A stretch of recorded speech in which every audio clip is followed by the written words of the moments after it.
Amazing, amazing indeed.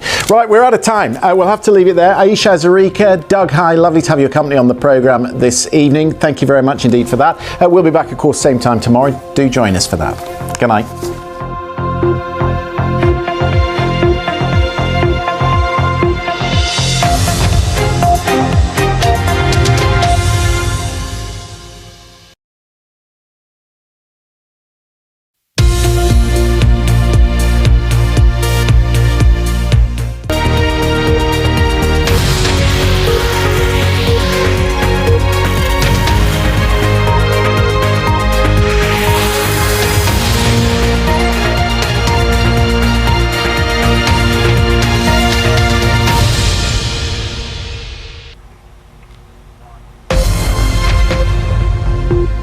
I'm Laura Trevelyan in Washington, and this is BBC World News America.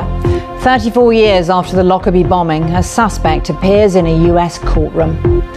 The man accused of making the bomb which blew up a Pan Am plane over Scotland has been charged in court here in Washington. Also on the programme, the stories of Russian soldiers who refuse to fight in Ukraine. We hear about the threats and violence they've endured as a result. They beat him over the head several times with a pistol. He told me his face was covered in blood, and then they took him into a room and told him, "You're coming with us, otherwise we'll kill you." As Iran carries out the second execution over the anti-government protests, we hear from the Iranian women risking everything to demonstrate. And we have a special report from the East German town where far-right extremists plotted to storm parliament and overthrow the government.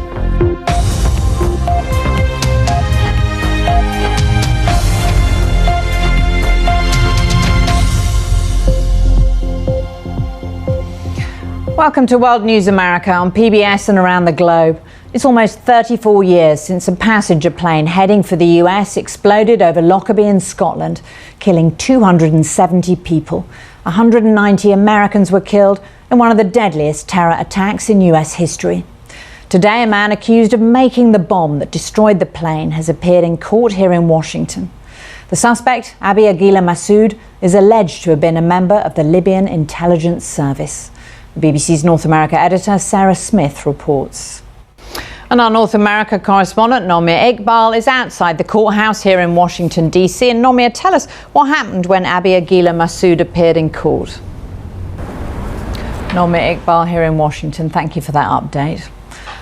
Well, nearly 10 months into the war in Ukraine, and Russian forces seem to be struggling to move forward on the battlefield.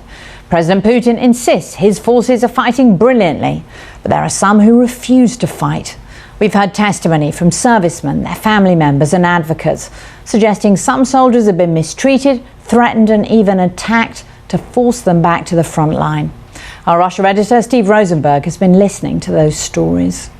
In Germany, security forces continue their investigation into an alleged plot to overthrow the national government, suggesting there could be more arrests in the coming days. Last week saw the biggest ever operation against far-right extremists in the history of modern Germany. Our Europe editor, Katja Adler, has been to Bad Lobenstein in the eastern part of Germany, where the plot was developed. In other news now from around the world, Brazil's president-elect Lula da Silva has been officially certified as the winner of October's tightly contested election. In an emotional speech at the Electoral Commission's headquarters, Lula said democracy had won in spite of attempts by the right-wing president Jair Bolsonaro to discredit the electoral system. Protests by supporters of Peru's ousted president Pedro Castillo turned deadly over the weekend.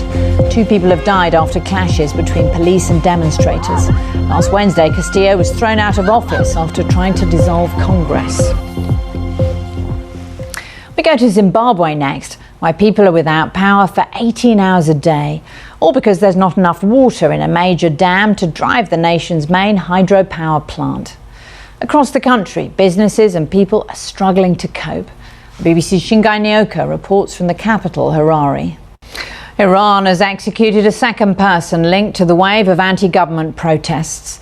The judiciary says Majid Reza Ranavad was hanged in the city of Mashhad. He was convicted of stabbing and killing 2 members of Iran's security forces.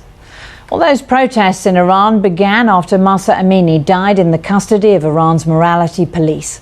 Throughout those demonstrations, the BBC's Saba Zavare has been receiving journal entries from women who've risked so much to protest. Here are the stories of 3 of those women. Their names have been changed for their safety. That report from the BBC's Saba Zavare. Well, we turn now to more royal family discord. The latest trailer for the documentary series Harry and Meghan is out, in which Prince Harry claims they were happy to lie to protect my brother. The Duke and Duchess of Sussex talk about why they stepped down from royal duties. Meghan claims she was fed to the wolves. Buckingham Palace has not commented on the series.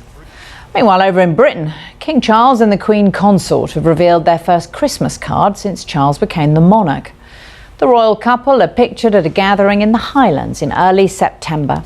This photograph was taken just 5 days before the Queen died. The coronation of King Charles will be in May 2023. I'm Laura Trevelyan. Thank you so much for watching BBC World News America.